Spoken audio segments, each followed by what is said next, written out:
जय हिंद मेरे प्यारे साथियों, मैं किशन विश्वकर्मा आप सभी का अपने YouTube channel learn with youth guide पर एक बार फिर से स्वागत करता हूं।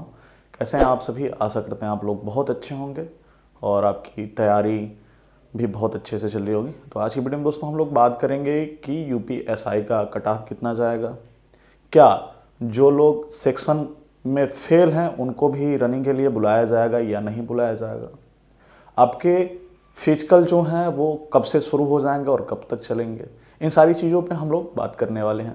तो वीडियो शुरू करने से पहले मेरी एक छोटी सी रिक्वेस्ट है कि अगर अभी तक आपने मेरे इस यूट्यूब चैनल को सब्सक्राइब नहीं किया है तो प्लीज़ सब्सक्राइब कर लीजिए और बेल आइकन को ज़रूर प्रेस कर लीजिए ताकि आपको मेरी हर वीडियो का नोटिफिकेशन मिलता रहे। तो आइए स्टार्ट करते हैं दोस्तों वीडियो। और जैसा कि आप लोगों को पता होगा कि मैं यूपीएसआई के एग्ज़ाम से रिलेटेड, यूपीएसआई की भर्ती से रिलेटेड पहले वीडियो बनाता था, लेकिन बीच में कुछ कारणों की वजह से व्यस्तता बढ़ी और मैंने यूपीएसआई पे वीडियो बनानी बंद कर दी। इस बीच में आपके एग्ज़ाम भी हो गए। एग्ज़ाम होने के बाद आपकी आंसर की भी आ गई। आप सभी लोगों ने अपनी आंसर की देखी, उसमें आप लोगों ने देखा कि आपने जितने प्रश्न किए थे उन प्रश्नों में से कितने प्रश्न सही हैं और कितने प्रश्न गलत हैं। उसके बाद यूट्यूब पे बहुत सारी वीडियोस बनने लगी कि यूपीएसआई का इतना कट ऑफ जाएगा, जनरल का इतना जाएगा, ओबीसी का इतना जाएगा, ईडब्ल्यूएस का इतना जाएगा, एससी का इतना जाएगा। तरह तरह की चीज़ें लोग अपने अनुभव से साझा कर रहे हैं।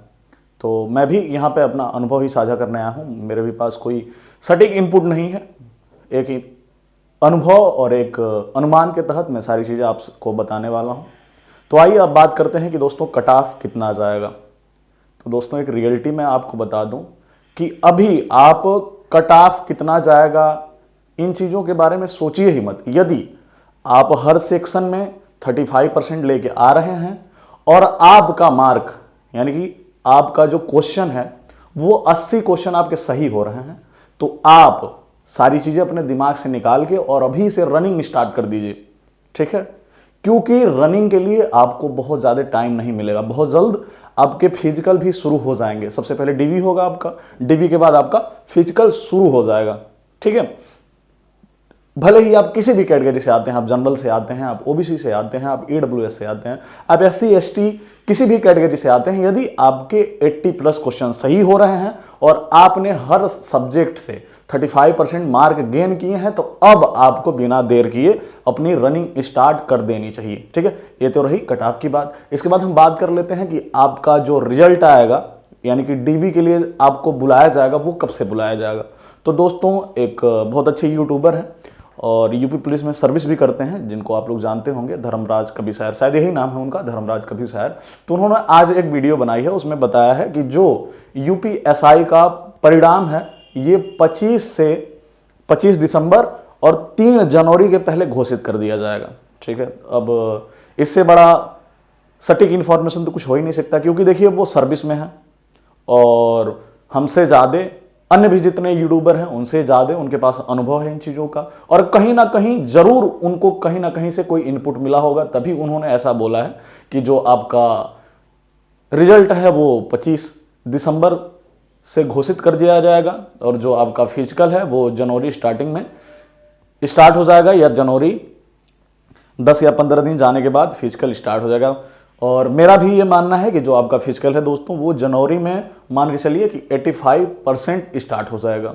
अब बहुत सारे लोगों ने फॉर्म भी अप्लाई किए हैं और बहुत सारे लोग जो हैं वो 80+ मार्क भी लेके आ रहे हैं।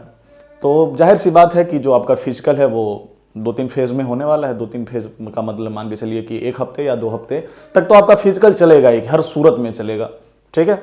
तो इन सारी चीज़ों को अपने दिमाग से निकालिए कि कट ऑफ कितना जाएगा, हमने इतने सही किए, इतने गलत किए।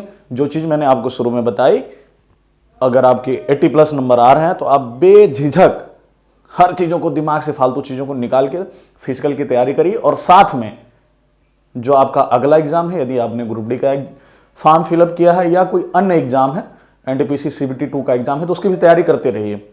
मैं ये नहीं कहूँगा कि इसी पे 100% आप डिपेंड हो जाइए, उसकी भी तैयारी करते रहिए जो आपके अगले एग्जाम है, और इसका भी फिजिकल आप बनाते रहिए। किसी को नहीं पता है यार कि कौन सी शिफ्ट टफ है, कौन सी शिफ्ट ईजी है।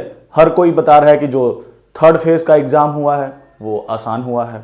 मैं खुद 3rd शिफ्ट वाले एग्जाम में 24 नवंबर को मेरा एग्जाम था और मैंने एग्जाम दिया और मेरे 113 प्रश्न सही हो रहे हैं, ठीक है।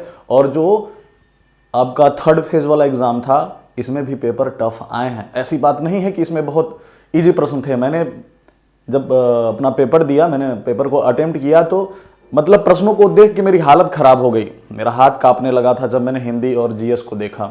इसी वजह से मैंने हिंदी और जीएस को 20 से 25 मिनट के अंदर सल्टा दिया। इसलिए सल्टा दिया क्योंकि मेरी रीजनिंग और मैथ की तैयारी अच्छी थी और मुझे पता था कि मैं रीजनिंग और मैथ में अच्छा कर सकता हूँ। मैं मैथ और जो आपका हिंदी है ये 20 से 25 मिनट तक ख़त्म कर दिया, और जो मेरे पास 100 से 95 से जो 100 मिनट थे, मैंने उसमें से 60 से 70 मिनट मैथ को दिया। उसके बाद मैंने रीजनिंग लगाई और इन दोनों सब्जेक्ट में मेरे अच्छे स्कोर हैं। इन्हीं दोनों नंबरों की बदौलत मेरे टोटल जोड़ के 113 नंबर हो रहे हैं। ठीक है, मैं इस चीज़ को मानता हूं कि मैथ कठिन थी, नंबर आसानी से डिवाइड नहीं हो रहे थे, और जिन लोगों ने बहुत ज़्यादा टाइम दिया हिंदी को, जीएस को, वो मैथ नहीं कर पाए। ठीक है, और बात कर लें जीएस की, तो जीएस में दोस्तों मात्र मेरे 19 नंबर सही हैं। ठीक है, जिसमें से मेरे 5 तुक्के सही हुए हैं। मुझे झूठ नहीं बोलना है और ना ही आपको इमोशनली ब्लैकमेल करना है। जो रियलिटी है मैं वो आपको बता रहा हूं। मेरा जो जीएस का पेपर था उसमें से मुझे सिर्फ 14 प्रश्न आ रहे थे। कुछ पॉलिटी के प्रश्न थे, कुछ साइंस के प्रश्न थे, वो प्रश्न मेरे सही हुए, बाकी 5 तुक्के मेरे सही हो गए, बाकी गलत हो गया। और वही हाल मेरे हिंदी में भी हुआ। हिंदी में मुझे बस 20 प्रश्न आ रहे थे। जो मेरा शिफ्ट था उसमें बहुत ज़्यादा लिटरेचर से पूछ दिया था, काल विभाजन वगैरह ये सारी चीज़ें। ठीक है, ऐसा नहीं है कि मैंने तैयारी नहीं की थी, मैंने चीज़ों को अच्छे से पढ़ा था, जो भी मेरे पास हिस्ट्री मटेरियल वगैरह थे, लेकिन हिंदी और जीएस में हाथ तंग हो गया पेपर को देख के। इस वजह से मैंने रीजनिंग और मैथ में अच्छे से किया सारी चीज़ें, और तुक्के भी मेरे से हुए, और जो मेरी मेहनत थी उसके भी नंबर मेरे जुड़े, ओवरऑल जुड़ के मेरा 113 हो रहा है। और मेरी जो कैटेगरी है दोस्तों वो है ओबीसी, तो अनुमानतः मैं फिजिकल दे पाऊंगा। ठीक है, और भी मेरे बहुत सारे दोस्त हैं जिनके 95 नंबर हैं, 91 नंबर हैं, 88 नंबर हैं, 82 नंबर हैं, 80 नंबर भी हैं। और बहुत सारे ऐसे दोस्त हैं मेरा एक दोस्त है जो मेरे साथ पढ़ाता है, मैथ पढ़ाता है वो भी, और वो 98 प्रश्न सही किया हुआ है, लेकिन उसका जो जीएस वाला सेक्शन है उसमें वो बेचारा फेल है। उसके 35% नहीं हो रहे हैं। वो बहुत ज़्यादा परेशान था, लेकिन मैंने उसको समझाया कि देखो अभी नॉर्मलाइजेशन के बाद नंबर बढ़ सकते हैं, और बात एक ही नंबर की तो है। अगर ऐसा हुआ कि नॉर्मलाइजेशन हुआ और तुम्हारा नंबर बढ़ गया जीएस का, और तुम फिजिकल की तैयारी नहीं कर रहे हो, तो तुम कैसे दौड़ोगे? तुम्हें तैयारी करनी चाहिए। मेरे कहने पे वो आज सुबह मेरे साथ गया था फिजिकल के लिए, दौड़ने के लिए। ठीक है, तो फिलहाल इन फालतू की चीज़ों को दिमाग से निकाल दीजिए। आपने तैयारी की, आपने एग्ज़ाम दिया, अब ज़रूरत है अपने बाहुबल को दिखाने की, फिजिकल की तैयारी करने की। ठीक है, फिजिकल की तैयारी करिए। अगर आपका नाम आता है तो आप जाके फिजिकल दीजिए, अदरवाइज आपका अगला एग्जाम है उसकी तैयारी करते रहिए। फिजिकल देंगे तो आप फिट होंगे। अब फिट होना कोई बुरी बात तो नहीं है मेरे भाई। चलिए ठीक है, तो अभी इसी के साथ इस वीडियो करते हैं हम यहीं पे ख़त्म। अगर ये वीडियो हमारी आपको पसंद आई है तो इसको लाइक करिए, हमारे चैनल को सब्सक्राइब करिए और वीडियो को ज़रूर शेयर करिए। और जल्द ही मिलेंगे हम आपसे अगली वीडियो में, जिसमें हम बात करेंगे कि आपको रनिंग कैसे करनी है, आपका डाइट प्लान कैसे होना चाहिए, आप शुरू में कैसे दौड़ेंगे और कैसे कैसे अपनी स्पीड बढ़ाएंगे, टाइम को डिक्रीज करेंगे। इन सारी चीज़ों पर बात करेंगे। मिलते हैं अगली वीडियो में। थैंक यू दोस्तों।